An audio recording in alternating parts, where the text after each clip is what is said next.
foundation. Kind of weird, right, that we like to cover our faces with something that looks the same color as our face. I'm using NARS Pure Radiant Tinted Moisturizer, SPF 30, shade Finland. So foundation is a liquid or cream applied to create a uniform colour to the face and even out any flaws to create a naturally flawless airbrush looking skin. Ancient Egyptians even wore foundation. Ancient Greek women used to wear white lead powder to lighten their skin, and wealthy Roman women would use lead paste, which sometimes led to disfigurements and death because of how toxic lead is. Back in the day, cream foundations were made of animal fat, starch, and tin oxide. The fat was actually rendered from carcasses and heated to remove the colour from the fat, and the tin oxide was then added to give the colour. Obviously, as you can imagine, rendered fat would give that really kind of nice creamy texture to the foundation, making it nice and smooth. Fun fact, in the Middle Ages in Europe, women preferred to have a lighter skin tone because tan skin tones were associated with outdoor work,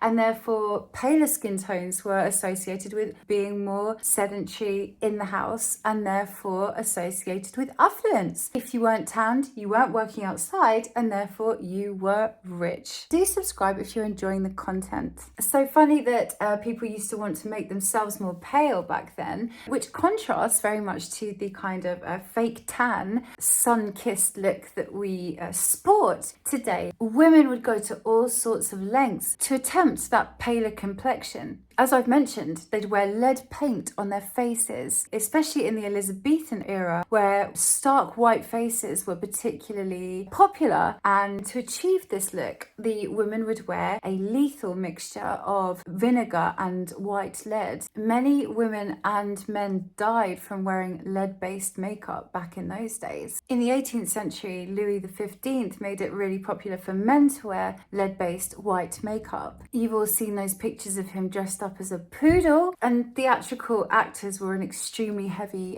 lead base. People would go to all sorts of different means to achieve the white complexion. Women would even bleed themselves to try and create that paler complexion. In the 18th and 19th centuries, the Queen at the time, Queen Victoria, absolutely abhorred lead-based makeup. She said it was only good for prostitutes and loose women. But paleness persisted as a very attractive quality, so women stayed out of the sun and even drank iodine to achieve whiteness. So yeah, Queen Elizabeth was kind of pushing that natural girl trend, I guess. There are your facts about foundation. The next time you go out with foundation on your face, the history of foundation is not as beige or as bland as originally thought.